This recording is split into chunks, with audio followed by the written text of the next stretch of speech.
Bonjour mesdames et messieurs, j'espère que vous allez toutes et tous bien. Aujourd'hui, on va tenter de décrypter un petit peu le message qu'a passé le ministre des Armées français. Vous savez, la France, depuis un certain temps, les pays africains leur ont dit, bon, c'est bon, ça suffit, vous êtes chez nous, il faut rentrer chez vous.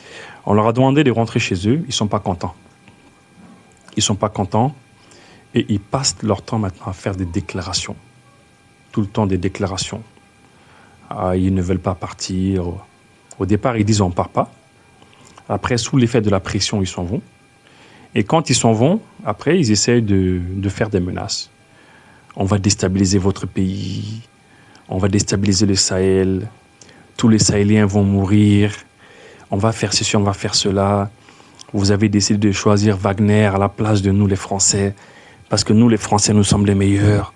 Sans la France, l'Afrique ne peut pas vivre. C'est comme si, c'est comme ça. L'avenir de la France, c'est en Afrique. Plein d'histoires.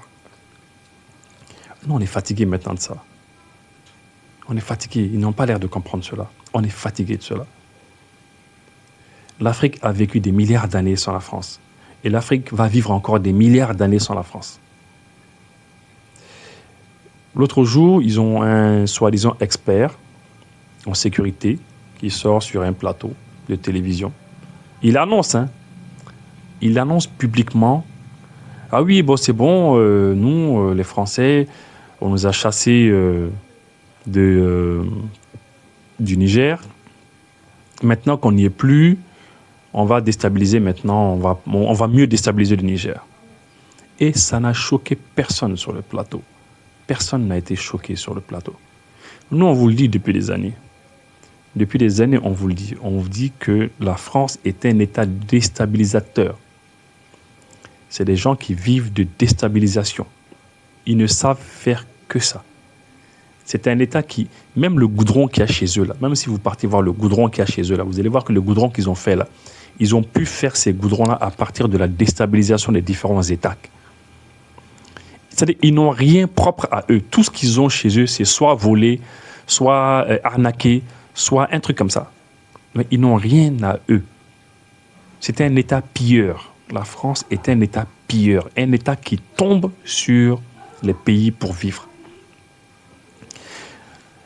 Bien que je n'apprécie pas beaucoup l'Allemagne, ou encore l'Italie et d'autres pays européens, l'Espagne, etc., mais je les apprécie un petit peu plus quand même que ces Français. Parce que moi, l'Allemagne ne va pas essayer de... L'Allemagne ne vit pas sur le dos de ses anciennes colonies. On ne la sent pas, la Namibie, etc. On ne voit pas les Allemands aller là-bas les embêter, non. L'Italie aussi. Ouais, donc, ça veut dire qu'il y a des États en Europe qui arrivent quand même à se débrouiller. Il y a des États en Europe qui se sont dit, bon, c'est bon, la colonisation, c'est fini. On est parti en Afrique, on est tombé sur les Africains, on prenait tout ce qu'on voulait, et maintenant, c'est fini. On va se débrouiller tout seul. Il y a beaucoup d'États européens qui se débrouillent tout seuls. Mais il n'y a qu'un seul pays en Europe qui n'arrive pas à se débrouiller tout seul. Il n'y a qu'un seul pays. Un lâche de pays. Et ça, c'est la France. C'est elle seule qui n'arrive pas à marcher seule.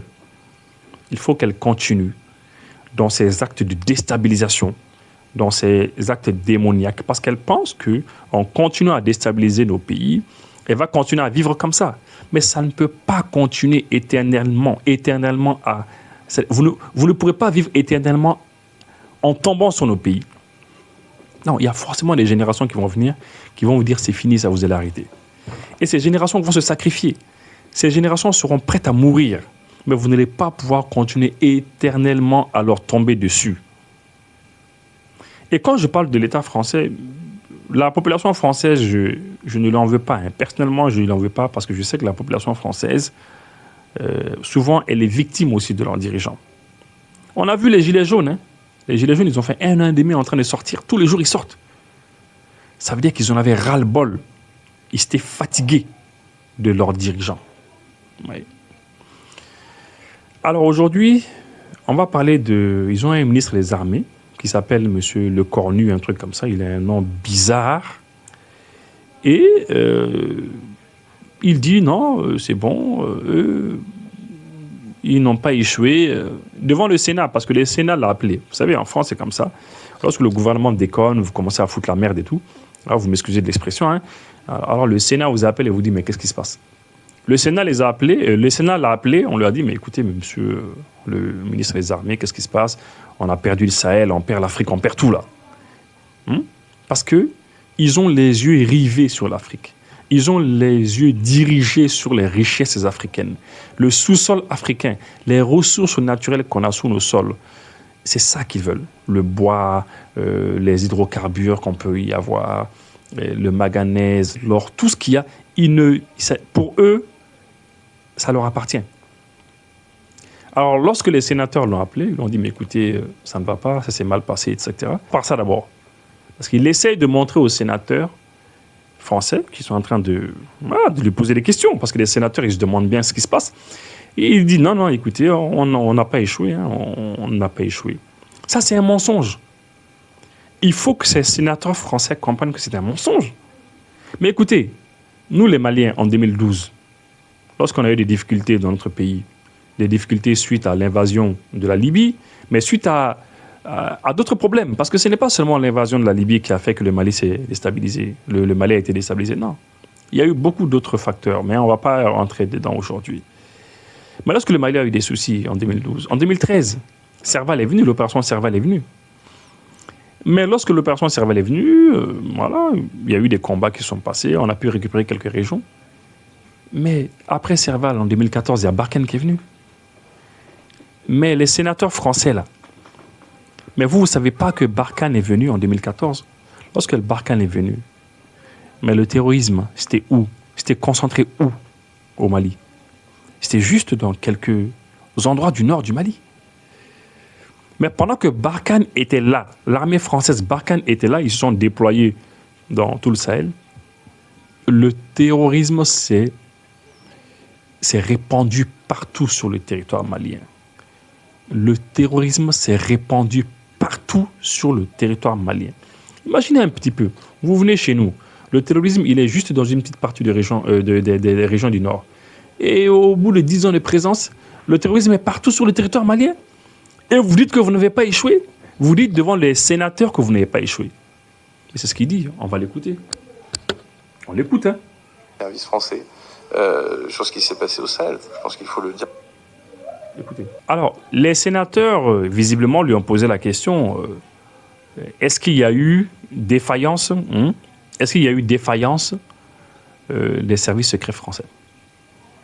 Parce que pour eux, les services secrets français devaient les avertir, devaient leur dire non, attention, il ne faut pas perdre le Mali, il ne faut pas perdre le Niger, le Burkina et tous les pays africains, il ne faut pas les perdre sans que les services secrets ne le sachent. Donc pour eux, pour les sénateurs, il y a eu défaillance. Imaginez un petit peu. Dans un pays qui se dit démocratique, un pays qui se dit un pays sérieux, un pays des droits de l'homme, des sénateurs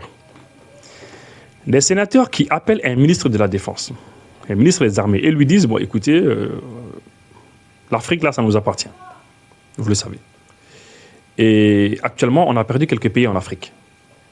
Et ces quelques pays qu'on a perdus en Afrique, on veut savoir pourquoi on les a perdus, parce que les services secrets devaient nous avertir à l'avance, parce que les services secrets ont été défaillants, parce que ce n'est pas normal. Parce que dans la tête même de ces sénateurs, les sénateurs français là, dans leur tête à eux-mêmes, les sénateurs français là, l'Afrique leur appartient. Dans leur tête, c'est comme ça.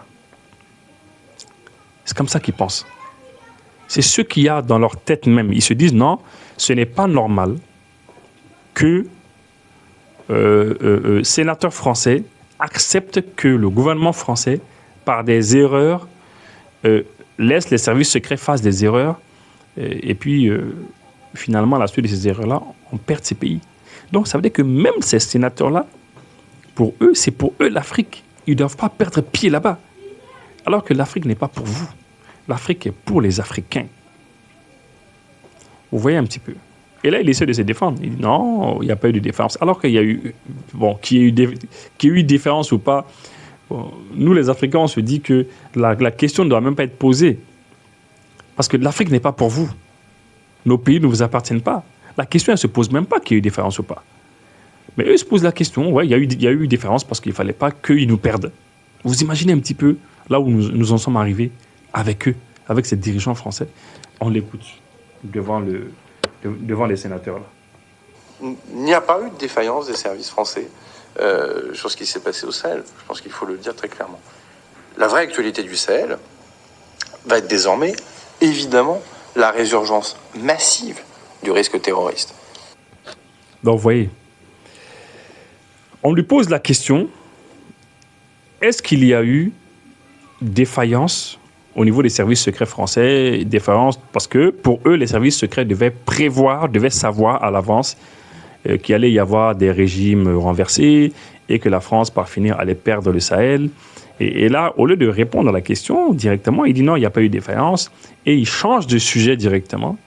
Et maintenant, il va vers un autre sujet, un sujet qui va lui permettre de développer une théorie pour échapper un petit peu aux questions de ces sénateurs. Parce que les sénateurs auraient aimé avoir des informations sur ce que les renseignements français ont eu à faire. Ils ont fait quoi exactement? Quelles informations ils ont remontées? Quelles informations ils n'ont pas pu voir? Parce que visiblement, les services secrets français n'ont pas pu voir les différents renversements de régimes qui sont venus, qui ont eu lieu. Lorsque les régimes sont tombés dans le Sahel, ils n'ont pas vu, ils n'ont rien vu venir. Et là, les sénateurs ne sont pas contents aussi pour ça. Ils ne sont pas contents. Parce que pour les sénateurs, ah non, les services secrets devaient savoir cela. Alors maintenant, il dit non, il n'y a pas eu d'erreur des services secrets, mais il ne justifie pas, il ne donne pas l'explication. Il ne rentre pas dans les détails avec des chiffres. Non. Maintenant, qu'est-ce qu'il va faire? Il va dire non, vous savez ce qui va se passer dans le Sahel maintenant, c'est la résurgence maintenant des groupes armés, c'est la résurgence du terrorisme, et voilà. Donc maintenant, il essaye de dérouler son petit jeu pour maintenant montrer aux sénateurs que, bon, voilà, bien qu'ils aient perdu le Sahel de cette manière-là, quand même, ce n'est pas totalement perdu, parce que maintenant qu'ils ne sont plus là-bas, eh bien, il va y avoir une résurgence du terrorisme, et puis finalement, eux, ils vont reprendre pied, et voilà. C'est ce message qu'il passe en substance. Écoutez. Il n'y a pas eu de défaillance des services français sur ce qui s'est passé au Sahel. Je pense qu'il faut le dire très clairement. La vraie actualité du Sahel va être désormais, évidemment, la résurgence massive du risque terroriste. Massive. Quand je dis massive, c'est potentiellement se retrouver dans une situation dans laquelle il pourrait y avoir une partition du Mali dans les semaines, dans les mois qui viennent. Donc, nous remettre dans une situation... Donc, vous entendez? Et là, maintenant, pour essayer d'échapper à la question des sénateurs, parce que la question des sénateurs, c'est ça. C'est vous avez merdé, qu'est-ce que vous avez fait? Les services de renseignement ont été défaillants, on n'a pas pu avoir des informations, on n'a pas su qu'il allait y avoir des coups d'État dans ces différents pays, on n'a pas su qu'on allait perdre pied au Mali, au Niger, au Burkina. Il y avait un problème au niveau des services secrets. Donc maintenant, il dit non, il n'y a pas eu de problème. Et maintenant, il essaie d'amener les sénateurs sur un autre terrain. Et ce terrain, c'est quoi? Il dit oui, maintenant, ce qui va se passer au Mali, c'est qu'il risque d'y avoir maintenant une résurgence du terrorisme. Donc, mais nous savons que c'est vous. Nous le savons. Nous savons que c'est vous qui, en partie, vous alimentez ce terrorisme dans nos différents pays. On le sait, ça. Et c'est ce qu'ils vont faire. Ils vont alimenter le terrorisme davantage. Ils vont tout faire pour essayer de faire tomber ces différents États-là. Les États qui leur échappent, ils vont tout faire pour faire tomber ces États-là. Et c'est ça. Et il dit, oui, dans les semaines et dans les mois à venir, il risque d'y avoir une partition du Mali. Voilà, comme si lui, il était Dieu. Oui, il va y avoir une partition du Mali. C'est la France qui va être partitionnée. La France a plus de possibilité d'être partitionnée que le Mali. Vous voyez ça un petit peu? Et il dit ça devant les sénateurs. Et ça ne les gêne pas, ça ne les dérange pas. Ça ne les dérange pas qu'on dise oui, on va partitionner ce Mali. Et il dit que non, les terroristes, ils vont partitionner le Mali. Et là, qu'est-ce qu'il fait maintenant? À ce moment-là, il va s'appuyer sur qui? Sur quel argument? Il va dire non, mais le Mali sera partitionné parce qu'en fait, le Mali a fait le choix d'aller vers les Russes, notamment, ils disent Wagner, et pas eux. Donc, avec eux, Si on avait fait le choix d'être avec eux, le Mali ne sera pas partitionné. Mais si on n'est pas avec eux, le Mali sera partitionné. Vous voyez à quel point ce monsieur, vous m'excusez de le dire, hein, vous voyez à quel point ce monsieur est gonflé. Hein. Vous voyez comment il est gonflé. Lui, il pense que oui, si le Mali avait fait appel à eux, il n'y a pas de problème. Tant qu'on est avec eux, eux, les dirigeants français, c'est Dieu. Il n'y a aucun problème. Avec eux, c'est la garantie. Mais avec les autres, ce n'est pas la garantie. Parce que c'est ça. Parce que lorsque tu leur tournes le dos, eh bien maintenant, ce qu'ils vont faire, c'est tout faire pour déstabiliser vos États. Lors que vous leur tournez le dos, ils vont déstabiliser vos États. Ils vont envoyer des mercenaires un peu partout. Ils vont venir essayer de tuer vos populations. Oui, écoutez-le. Du Sahel va être désormais, évidemment, la résurgence massive du risque terroriste. Massive. Quand je dis massive, c'est potentiellement se retrouver dans une situation dans laquelle il pourrait y avoir une partition du Mali dans les semaines, dans les mois qui viennent. Donc, nous remettre dans une situation qui serait celle, au fond, avant que le président Hollande ne prenne la décision de lancer Serval puis Barkhane. C'est une réalité qu'il faut regarder. C'est pas la faute de la France, contrairement à ce que certains racontent. Je crois que, moi je l'ai dit de nombreuses reprises, j'ai eu l'occasion d'en parler avec le président Hollande il n'y a pas très longtemps. Tout ça, ce sont de bonnes décisions qui ont été prises. Enfin, la réalité, c'est que les Maliens ont fait le choix de préférer Wagner, pas les Maliens, non, pas les Maliens. La junte malienne, pardonnez-moi, parce que les Maliens sont les premières victimes de ce qui se passe. La junte malienne a fait le choix de préserver son pouvoir et ses avantages en ayant recours à Wagner plutôt qu'à l'armée française. Donc, vous voyez un petit peu. Moi, ici, c'est une partie qui me fait vraiment rire, quoi. Parce que c'est comme si c'est les dirigeants français qui ont créé le monde. En fait, ils parlent comme si c'est les dirigeants français qui ont créé le monde. C'est comme si c'est eux qui ont créé le monde. Ici, je vois deux choses. Premièrement, d'abord, ce monsieur est vraiment gonflé. Hein. Alors, pour lui, sans eux, l'Afrique ne peut pas s'en sortir. Sans eux, le Mali ne peut pas s'en sortir. Le Mali ne devait jamais faire le choix d'aller vers les Russes. Non, il faut aller vers eux. Et c'est les Français la solution. Sans eux, rien ne peut se régler. C'est eux qui ont créé le monde. C'est eux qui ont créé le ciel. C'est eux qui ont créé les cieux et tout. Vous voyez un petit peu à quel point, c'est-à-dire un être humain, une personne peut être... vous voyez la manière avec laquelle il parle, l'arrogance. C'est-à-dire, comment est-ce qu'on peut être arrogant jusqu'à ce point, hein? Comment est-ce qu'on peut être hautain jusqu'à ce point? Vous voyez quelqu'un qui se dit, non, écoutez, mais les Maliens, ils ont fait le choix d'aller vers les Russes. Donc, du coup, il va y avoir une résurgence du terrorisme et puis le Mali risque d'être partitionné. Vous voyez, c'est un petit peu...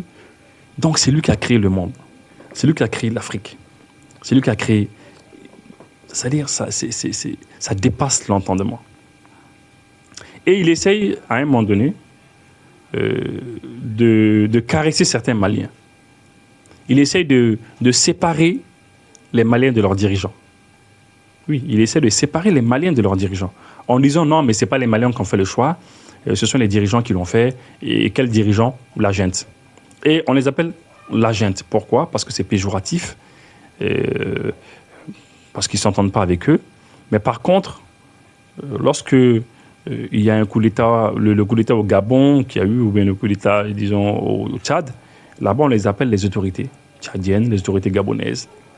Mais les autorités maliennes ont dit non, la junte.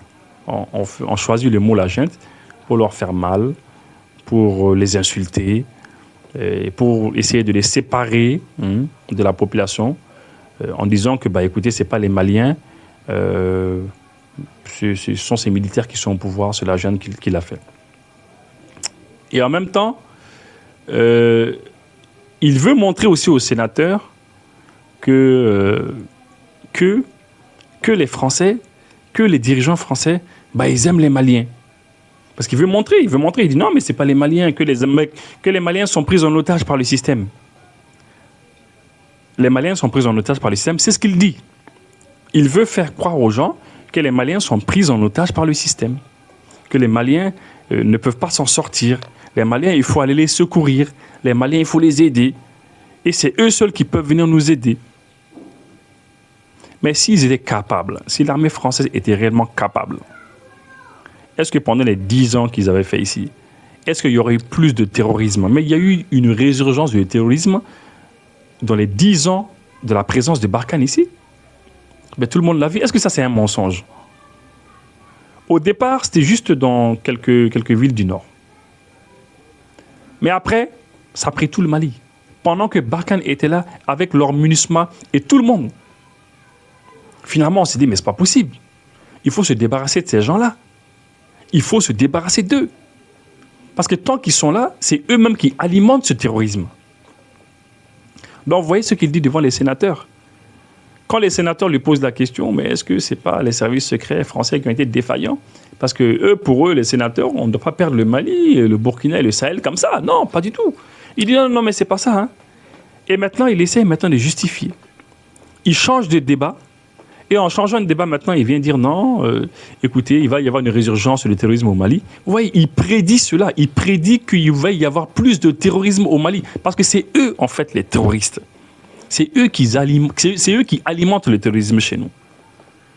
Et quand je dis que c'est eux qui alimentent, vous savez, il faut faire extrêmement attention à une chose. Vous savez, lorsque l'armée française envoie, par exemple, 1500 hommes chez vous, vous allez trouver que c'est 5 à 10 personnes seulement, peut-être, qui ont l'information, qui savent qu'il faut déstabiliser, qui savent comment déstabiliser, qui savent où vont les armes destinées aux terroristes, qui savent où sont localisés les terroristes sur le territoire, qui sont en contact avec l'ennemi. C'est eux seuls qui le savent. Mais vous allez trouver qu'une grande partie de l'armée française qui est avec eux ne sait pas. Il y a une grande partie, vous les Français là, qui envoyez vos enfants en Afrique, vous allez dire non, j'ai envoyé mon enfant se battre en Afrique, et les Africains, c'est cette manière-là qu'ils ont pour nous remercier. Mais non, c'est pas ça. Il faut comprendre. La plupart des militaires français qui viennent, la plupart ne savent pas ce qui se passe. Certains savent, hein, mais la plupart ne savent pas généralement. Ben oui, c'est une poignée d'hommes seulement qui sont dans l'instrumentalisation, dans la manipulation. Parce que il y a certains militaires français qui, quand ils le savent, par la suite, quand ils vont le savoir, ils font des livres sur la situation. On a vu le cas du Rwanda. Au Rwanda, on a vu qu'il y a des militaires français, quand ils ont su qu'ils étaient instrumentalisés, eux-mêmes militaires français étaient instrumentalisés, on les poussait, eux, à aller livrer des armes aux Hutus pour tuer les Tutsis, mais ils ont fait des livres dessus. Ils sont sortis, ils ont fait des interviews, ils ont fait des livres, et c'est comme ça. C'est pour vous dire que tous ces militaires-là, qui sont dans l'opérationnel, certains ne savent pas. C'est un peu comme la MINUSMA. La MINUSMA, vous allez voir, il y a des pays contributeurs de troupes qui vont dire « Ah, on envoie nos militaires assurer la sécurité ici, on envoie nos militaires... » Mais beaucoup ne savent pas. C'est une minorité de personnes qui savent dans la MINUSMA que la MINUSMA est là pour déstabiliser. Je vous donne un simple exemple. Les militaires, par exemple, quand on leur dit, c'est un exemple, on leur dit « Prenez tel avion, prenez tel hélicoptère, prenez tel matériel, allez le larguer à telle destination. Voici les coordonnées GPS, allez-y, faites descendre le matériel là-bas. Et le matériel, y a les gens qui vont venir prendre, ce sont des amis, et pour qu'ils puissent éventuellement faire ceci, faire cela avec. » Et les militaires, ils ne savent pas. Ils prennent le matériel, ils y vont, ils exécutent, ils font descendre ce matériel. Mais il y a les militaires qui se posent la question après. Mais ce matériel, on l'a fourni à qui? On le donne à qui? Et c'est ce qui s'est passé pour le cas de l'opération turquoise au Rwanda. Et dans beaucoup de pays, au fur et à mesure, les militaires français, certains militaires français arrivent à savoir. Et ils témoignent. Il y a des journalistes qui témoignent. Il y a des ambassadeurs qui témoignent. Il y a des coopérants français qui témoignent. Il y en a beaucoup qui témoignent par fini. Ils se disent, mais non, mais c'est pas normal. Allez-y, faites des recherches sur la mort de Ghislaine Dupont et puis Claude Verlon, les journalistes et puis les techniciens de RFI là, qui ont été tués dans le nord du Mali. Vous allez voir, peut-être que c'est des gens qui ont découvert des choses. Alors, c'est pour dire que le ministre des Armées français, je ne vais pas être très long, tellement il est énervé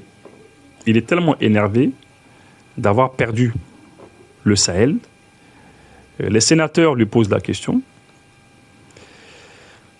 Il dit que l'armée, les services de renseignement français n'ont pas fait d'échec, non. Ils n'ont pas échoué. Et tout de suite, il change de sujet pour dire « Ah non, mais ce qui va se passer au Sahel, vous allez voir, le Mali va être partitionné dans les semaines, dans les mois à venir. » Parce que c'est ce qu'il souhaite.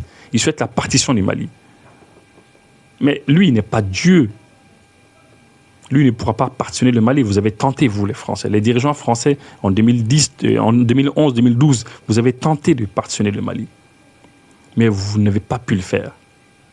C'est pour ça que vous avez fait de Kidal une enclave. Personne ne peut y arriver. C'est vous qui contrôlez Kidal avec ces groupes armés là-bas. Et après, tout de suite, il dit, mais oui, ce qui va faire qu'il va y avoir une partition, c'est parce que, voilà, ce qui s'est passé en 2012, vous voyez, Hollande, j'ai même vu Hollande, et dernièrement, je lui ai même dit que c'est une bonne décision. Donc, il veut prendre des vitesses, les sénateurs, pour dire que François Hollande a pris une bonne décision, pour essayer de féliciter Hollande. Mais les sénateurs, là, ils sont en train de le regarder. Il y a 2 sénateurs, là, que moi, j'ai vu dans la vidéo, là, ils sont en train de le regarder avec des yeux, là. Il y a 2 sénateurs là qui le regardent avec des yeux. Là. On sent que les sénateurs ne sont pas convaincus. Hein. Vous savez, quand quelqu'un est convaincu, quand tu parles à quelqu'un et que la personne est convaincue, quand tu regardes la personne dans les yeux, tu le sais. Ouais. Le sénateur, là, comme on le dit chez nous en Bambara, là, il a la mine serrée. Il n'est pas convaincu. Ils ne sont pas convaincus. Donc, il raconte, donc il fait du coq à l'âne. Très rapidement, il passe. Ah oui, non, mais j'ai même vu Hollande. Je lui ai dit que la décision qu'il avait prise en 2012, c'était une bonne décision, d'envoyer Barkhane en 2013 là-bas, disons Serval. Et après, il dit, ce sont les Maliens qui ont fait le choix de ne pas choisir la France. Ils ont choisi les Russes, notamment Wagner. Ils ne nous ont pas choisi nous, donc ils vont tomber. Et après, il dit, non, mais attendez, mais c'est pas les Maliens. Non, c'est pas les Maliens, c'est pas eux, mais c'est la junte. Donc, ils s'en prennent. Donc, vous voyez, il fait du coq à l'âne. On va écouter le reste. Puis Barkhane, c'est une réalité qu'il faut regarder. C'est pas la faute de la France, contrairement à ce que certains racontent. Je crois que, moi je l'ai dit de nombreuses reprises, j'ai eu l'occasion d'en parler avec le président Hollande il n'y a pas très longtemps. Tout ça, ce sont de bonnes décisions qui ont été prises. Enfin, la réalité, c'est que les Maliens ont fait le choix de préférer Wagner, pas les Maliens, non, pas les Maliens. La junte malienne, pardonnez-moi, parce que les Maliens sont les premières victimes de ce qui se passe. La junte malienne a... Vous voyez, quand il dit que les Maliens sont les premières victimes, mais au nom de quoi ce Français-là, ce ministre des Armées français, va parler de la victimisation des Maliens? Mais est-ce que lui, les Maliens, pour savoir si nous sommes des victimes ici? Moi, je suis un civil, je ne suis pas un militaire. Mais pourquoi lui va parler en mon nom? Est-ce que lui, c'est-à-dire, les sénateurs là même doivent lui poser la question, mais au nom de quoi tu vas parler de la victimisation du peuple malien? Lui, il est qui pour dire que nous sommes des victimes? Comme si lui, il nous aimait. Il aime le peuple malien. Mais on doit lui poser la question, mais si les Maliens sont victimes et que tu t'intéresses tant à cela, le fait que les Maliens sont victimes, tu t'intéresses tant à cela, et ça te travaille tellement. Il fait comme si ça le travaillait lui, quoi, le fait que les Maliens sont victimes. Combien de villages il connaît au Mali ici? Combien de villages il connaît? En dehors de la capitale, le nom Bamako, combien de villes il connaît ici? Combien de villages? Combien de personnes il connaît ici? Hein? Combien de personnes ont été tuées ici au Mali, parmi les militaires maliens décédés, les gens qui sont morts là? Il connaît combien de personnes ici? Rien, absolument rien. Ils s'en foutent carrément. Ils s'en foutent. Mais il fait devant les sénateurs comme s'il lui s'intéressait au Mali, comme si les Maliens étaient des victimes. Et lui, c'est un Superman en fait. C'est un Superman qui doit venir ici au Mali pour sauver les Maliens en fait. Comme si les Maliens ont des œillères en fait. Ils ne voient rien si c'est pas la France. Ah mais vous savez que c'est sérieux. Hein. Et puis moi, ce qui me choque dans tout cela là, vous savez, il y a une petite bourgeoisie malienne. Il y a une petite bourgeoisie malienne qui a eu les moyens de s'extraire du Mali et d'aller en France. Et ils vont prendre des photos devant la Tour Eiffel, ils vont devant l'Arc de Triomphe, ils vont là-bas, et puis ils racontent les histoires françaises. Et ceux-là, ce sont les plus gros complexés de la planète. C'est quand même dommage. Ce monsieur comme ça qui est là, qui fait comme celui qui parle au nom du peuple malien. Mais venez au Mali nous demander si nous sommes victimes. Si les Maliens étaient victimes des autorités, là, on allait sortir par millions. Vous avez vu, non, sous Ibrahim Boubacar Keïta, le président qui est décédé, paix à son âme. Quand les Maliens n'étaient pas contents, ils sont sortis. Tout le monde les a vus dans les rues, prendre les rues partout. Vous pensez que les militaires qui sont au pouvoir comme ça peuvent prendre tout un peuple en otage? Si on n'était pas d'accord avec eux, les gens allaient sortir. Les gens allaient sortir. On y va. Fait le choix de préserver son pouvoir et ses avantages en ayant recours à Wagner plutôt qu'à l'armée française. Si je vais plus loin devant votre commission, beaucoup considéraient que c'était donc le problème de la France. Que de la France. Je note que depuis, la MINUSMA a été remerciée, qu'il a été mis fin au mandat des Nations Unies et que l'ensemble des autres contingents doivent partir. Quant au Niger, je pris acte tout à l'heure, enfin je ne vais pas prendre acte, mais j'ai vu tout à l'heure, j'ai constaté qu'après le renvoi de notre ambassadeur, même si c'est nous qui l'avons rappelé, et le président de la République l'a fait en lien avec le président Bazoum, je vois que la junte met fin à l'accréditation, à la créance en tout cas, de l'ambassadeur des Nations Unies à Niamey. Donc je pense qu'il ne faut pas qu'on soit dans un agenda, nous Français, trop tourné vers nous-mêmes, mais qu'il faut regarder malheureusement la situation au Sahel pour ce qu'elle est, c'est-à-dire évidemment des enjeux avant tout terroristes et sécuritaires. Après, je l'ai dit dans une interview au Parisien, j'aime l'histoire comme vous le savez. Moi, ce qui me frappe beaucoup depuis les déclarations d'indépendance, c'est le nombre de fois où nous sommes déjà partis de certains pays et le nombre de fois dont nous y sommes systématiquement revenus ensuite. Je le livre à votre réflexion collective. Voilà. C'est vrai du Tchad, c'est vrai de la RCI, c'est vrai de beaucoup de pays. Donc là, je pense que, enfin, vous aviez, je crois, le groupe socialiste avait initié un débat. Ça doit faire réfléchir les Maliens. Ça doit faire réfléchir pas les Maliens seulement, mais les Africains, disons.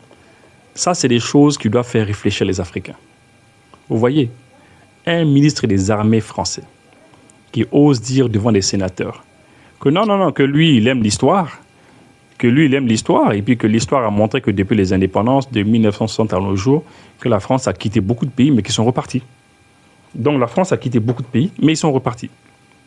Vous voyez. Alors, il veut justifier, il veut essayer en fait de calmer les sénateurs avec ça en disant non, bon, c'est vrai, il y a eu des problèmes suite à certains problèmes, on a quitté le Sahel, mais on va revenir, quel que soit la fin, on va revenir parce que quoi qu'il arrive, on va revenir. Vous voyez un petit peu.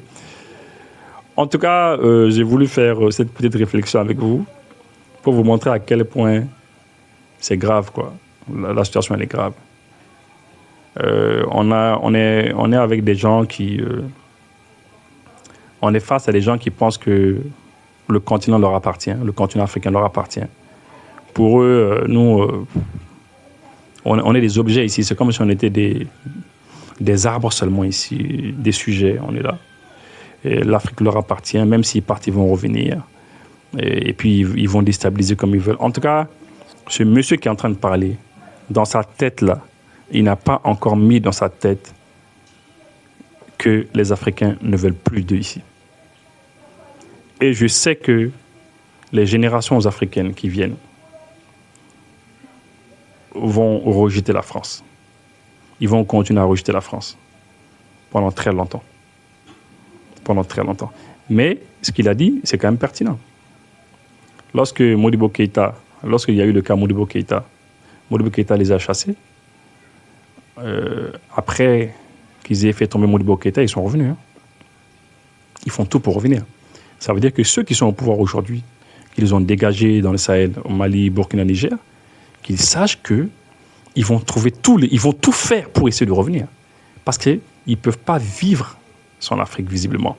Mais il va falloir qu'ils vivent sans l'Afrique. Parce que nous aussi, nous allons travailler à cela. On va communiquer dans ce sens-là. On va passer ce message-là aux générations qui vont venir. Il faut que ce pays quitte définitivement l'Afrique. Et après, peut-être, comme avec tout autre pays, on pourra faire des partenariats, mais des partenariats qui nous conviennent. Merci et à bientôt. Ni maa min b'a fɛ ka kabapara minɛ ni ka yeguru bila I ka bolo kan I t'a la kɛ jufruti o MT a kutukutu dɛ ni ma mais jufruti dɔn I b'a dɔn n'i y'a kutukutu ni sɔmina na I tɛ nin bila exactement n'i y'a kutuku fɔlɔ de ka voilà o la fɛn minnu bɛ yen dalufɛn minnu b'a la sanfɛ n'a mélangera a bɛɛ ka kan t'a kɔnɔ e bɛ fɛn dɔn kojugu. Ne tɔgɔ Baba Tanja ne ye commerçant n bɛ karo feere de kɛ karo suguya bɛɛ bɛ yen nɔ ka taa 60 120 ka taa se fasadiw ma ka taa se gere ani fayansiw ani antidérapanw maintenant espagnolw bɛ yen indiens bɛ yen belebeleba fara fitinin ni a mangani kan an bɛ sɔrɔ Jelibugu ni Sutuba kaburudon ni ɲɔgɔn cɛ weleweleda min bɛ yen nɔ o ye baara bɛɛ ye danaya de ye n'an bɛnna min kan ni Ala ka jɛ ye a bɛ latigɛ ten téléphone numéro bɛ n bolo o ye 76 76 mugan ani kɔnɔntɔn ani mugan ni wɔɔrɔ